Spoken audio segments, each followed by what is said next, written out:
se quería... Sid tiene un profundo trauma de abandono. Al final, ¿todos están moridos? Checa este video si quieres conocer más datos perturbadores de la era de hielo. Disfrútenlo. Ya llegamos. Y esto es... Al Preli. La escena en donde nos introducen al personaje de Manny, vemos cómo es que él va en sentido contrario de todos los animales que estaban migrando, lo que nos sugiere que el mamut no tenía en sus planes sobrevivir al invierno. En materiales de detrás de cámaras, el equipo de la película asegura que Manny solo quería ir a donde no estuvieran los demás. Pero vamos, si todos estaban yendo al sur para sobrevivir, entonces, ¿qué crees que le iba a pasar a Manny si se iba al norte? Y lo más seguro es que él estaba consciente de eso. Incluso, uno de los animales migratorios lo dice. Unos segundos atrás, esa criatura tipo cerdo le andaba echando pelea a Manny por no dejarlos avanzar, a lo que obviamente Manny le lanza una amenaza para que se relaje un poco. Ante esto, el cerdito le suplica piedad, pues su familia se encuentra ahí al lado, así que Manny accede. Muy probablemente, la razón por la que el mamut decidió dejarlo por la paz después de ver a la familia de cerdos fue porque él sabe muy bien lo que se siente perder a un miembro de tu familia, y no quiso provocar en los cerditos el dolor que a él no lo deja vivir en paz. Durante esta escena vemos que los hijos del cerdito están jugando a la extinción. Sabemos que es un chiste, pero la verdad sí está un poco turbio que jueguen a eso. Es como si los niños de la actualidad se pusieran a jugar al calentamiento global. Y bueno, primero tenemos un personaje que extraña a una familia que ya no está, y por otro lado tenemos un personaje que es repudiado por su propia familia. A lo largo de la peli, siempre que Sid habla sobre el rechazo que recibe por parte de su familia, lo hace relajadamente y a forma de comedia. Pero la verdad, esto debe de ser algo sumamente doloroso para él.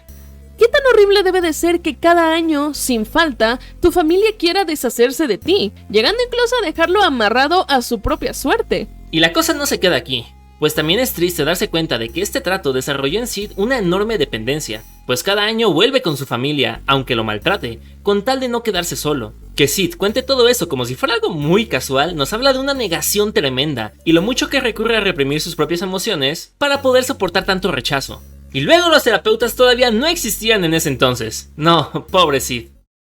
Algo que muy seguramente no notaron al ver la peli es lo que estaba haciendo Manny justo antes de conocer a Sid. A ver, primero recordemos la escena. Después de hacer enojar a Carl y Frank, Sid sale corriendo por su vida, lo que hace que choque contra el trasero de Manny justo antes de un acantilado. ¿Ya notaron lo extraño aquí? ¿Qué cacas estaba haciendo Manny mirando hacia un acantilado? ¿Qué cruzaba por la mente del mamut mientras miraba hacia el abismo? Pues, si tomamos en cuenta el primer dato de este video, creo que podemos unir los puntos. Y continuando con esta misma escena, ¿no se les hace raro que Manny haya aceptado defender a Sid cuando para este punto es un mamut apático que ni siquiera está interesado en hacer amistad con nadie? ¿Por qué accedió a gastar energías en salvar la vida de alguien que ni siquiera conoce ni quiere conocer? Esto podría parecer un sinsentido, pero de hecho hay un diálogo que lo cambia todo. ¿Saben algo? Odio a los animales que matan por placer. Y este principio que rige la vida de Manny no está ahí por pura casualidad. Lo más seguro es que la pérdida de su familia lo hizo muy sensible al tema de la muerte. Él sabe qué tanto duele que la muerte te arrebate a tus seres queridos, y es por eso que no puede tolerar que alguien le arrebate la vida a otra persona nada más por puro gusto, incluso aunque ni siquiera conozca esa vida que está a punto de acabar. Regresando a la tragedia de Sid, nos gustaría detenernos en un pequeño detalle que pasa desapercibido, pues es algo que se menciona en los diálogos en inglés. Según él, en una de las muchas ocasiones en las que la familia del perezoso intentó abandonarlo, se fueron por el agua para así evitar que Sid pudiera olfatear su rastro. De por sí, saber que la propia familia de Sid no lo quiere ya es bastante triste, pero este dato del agua lo empeora aún más, pues investigando un poco, resulta que, aunque los perezosos sí saben nadar, generalmente evitan meterse al agua, haciéndolo solamente cuando es absolutamente necesario. ¿Qué nivel de rechazo y desprecio hacia Sid llevó a su propia familia a tomar una decisión tan extrema? En esta misma escena, y recurriendo de nuevo a los diálogos en inglés, Sid le pregunta a Manny acerca de su familia. Creo que es muy entendible por qué el mamut ignoró la pregunta y se dio la vuelta. Más adelante, cuando la manada de Soto lleva a cabo el asalto a los humanos, podemos notar que el padre de Bodoque se da cuenta de cómo es que su pareja y su bebé son perseguidos por Diego. Sin embargo, aunque intenta ir a ayudarles, el humano enseguida es obstruido por otros dos tigres. Debió de haber sido horrible no haber encontrado a su familia después de eso y solamente toparse con el collar de su pareja arrancado por las garras de Diego. La incertidumbre sobre el estado de sus seres queridos lo dejarían solo con sus pensamientos, solo pudiendo especular e imaginarse todos los horribles destinos que su familia pudo sufrir al estar a merced de un animal tan peligroso como lo es un dientes de sable. Y aunque al final recupera a su pequeño totalmente ileso, muy probablemente siguió teniendo esa idea de la muerte de su pareja por el resto de su vida.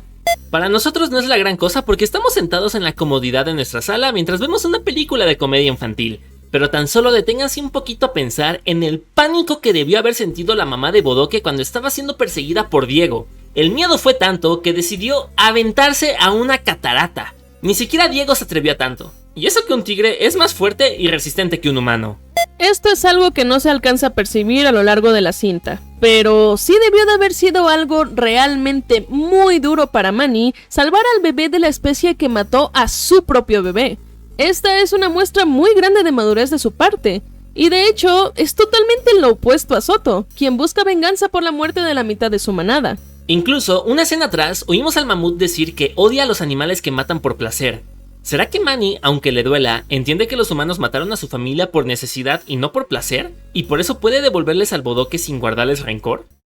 Si nos detenemos a pensar un poco, es realmente raro que Sid, siendo tan cobarde y convenenciero, viendo siempre primero por su propia supervivencia, se haya preocupado por Bodoque y se haya arriesgado a ir al campamento para regresarlo con su familia. Estamos hablando de un humano, una especie que era considerada depredadora por nuestros protagonistas. El mismo Diego lo dice. Porque cuando crezca será un cazador.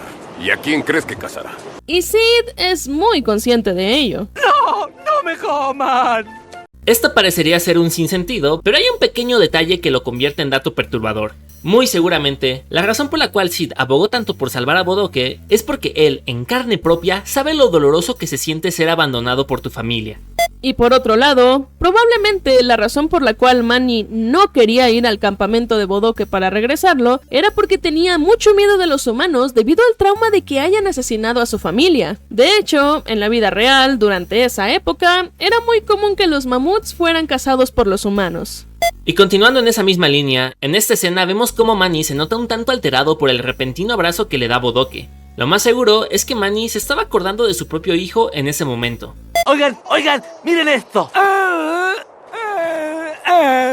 En la guía de la Era de Hielo hay una broma muy oscura por parte del equipo de la peli relacionada a esta escena.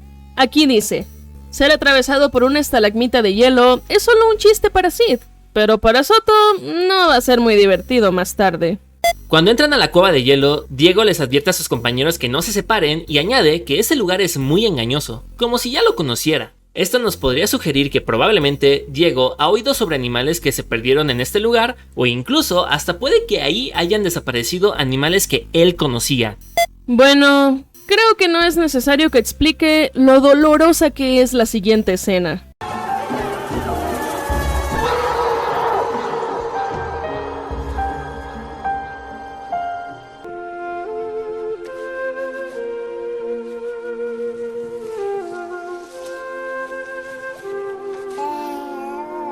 Como para hacer que un hombre llore. Y para echarle más sal a la herida, como mencionamos en un dato anterior, durante esa época era muy común que los mamuts fueran cazados por los humanos, por lo que la historia de Manny no es única, sino que seguramente muchos otros mamuts también la vivieron. En la escena del río de lava, vemos que Diego se muestra muy sorprendido de que Manny le haya salvado la vida arriesgando la suya, a lo que el mamut le responde que eso es lo que hace una manada, se cuidan entre ellos. Que Diego no haya estado consciente de algo tan básico como que una manada es para protegerse entre ellos, nos indica que, aunque haya formado parte de la manada de Soto, en realidad nunca en su vida sintió que alguien se preocupara por él, lo cual, viendo cómo lo trata Soto, no es sorprendente, pero sí triste. En esta escena, la forma macabra en la que Soto describe la estrategia para cazar mamuts, acorralándolos para que no puedan escapar, es exactamente la misma que usaron los humanos para acabar con la familia de Manny. Cuando Diego les revela a Sid y Manny sobre la trampa que les estaban tendiendo los tigres dientes de sable, ellos, muy entendiblemente, se molestan ante tal revelación. Sin embargo, algo que tal vez no alcanza a percibirse de primera vista, es que Manny estuvo a punto de acabar con Diego por ello, pues él le dice: lo lamento. ¡No lo lamentas! Todavía. Esa es una clara amenaza de... Y si Diego no hubiera tenido un plan para vencer a los tigres, probablemente no hubiera sobrevivido a los cuernos del mamut. Y ya que nos dimos cuenta de este último dato, podemos darnos cuenta de otra cosa más. Y es que Diego estaba bajo una increíble presión ya que se encontraba en una encrucijada sin salida. Pues si no recuperaba al bebé, iba a ser asesinado por Soto y sus compañeros. Pero si traicionaba a Manny y Sid para recuperar al bebé, el mamut iba a acabar con él. Y bueno, tal vez Diego al final pudo sobrevivir, pero quien tomó su lugar fue Soto en la escena donde es fulminado por unas estalagmitas de hielo. ¿Sabían que se puede escuchar cómo sucede esto?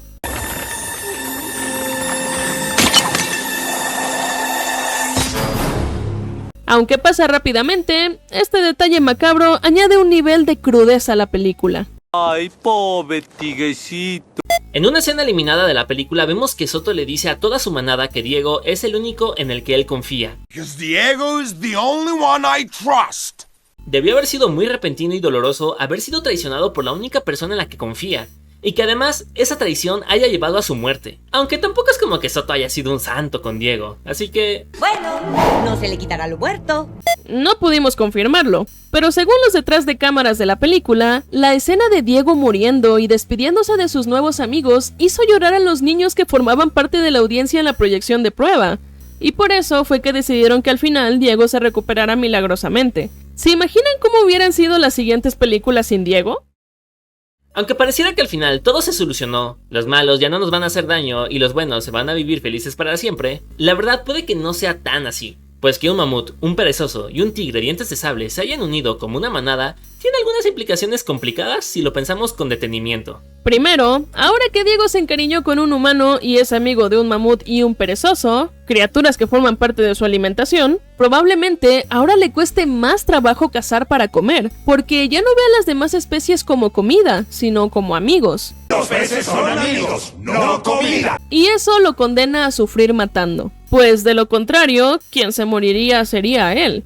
Por otro lado, el que Manny y Sid ahora convivan con un ejemplar de la especie que los depreda tampoco es algo muy fácil, pues sería muy perturbador ver a Diego alimentarse de un animal de su misma especie, con todas las implicaciones gráficas que eso conlleva y que YouTube no nos permite entrar en detalle. Además, podrían vivir con el constante miedo de que un día Diego no pueda controlarse y los convierta en su cena mientras duermen. Ya en el mero final de la película, donde Scrat se descongela, se nos dice que han pasado 20.000 años. Por lo que, para este punto, todos los personajes que conocimos y con los que nos encariñamos a lo largo de la franquicia ya están muertos. ¿Qué sucedió exactamente con Manny, Sid, Diego y los demás? ¿Cómo encontraron su fin en este mundo implacable de hielo y peligro? Ahora que me pongo a revisar esos datos perturbadores, me doy cuenta de que en esta cinta infantil se habla muchísimo sobre la muerte. Los niños jugando a la extinción, Manny yendo al norte, Frank y Carl queriendo acabar con Sid, el humano que mató a la mitad de la manada de Soto, Soto queriendo matar al bebé, la mamá muriendo en el río, Diego siendo amenazado de muerte por Soto, Diego amenazando de muerte a Sid, Manny amenazando de muerte a Sid, los dos extinguiéndose enfrente de nuestros ojos, Sid fingiendo que Diego lo mató, Sid jugando a que está muerto, la muerte de la familia de Manny, Manny casi muriendo en la lava, los tigres planeando cómo matar a Manny, Manny casi matando a Diego, la muerte de Soto, la casi muerte de Diego, y todos, excepción de Scrat, muertos al final.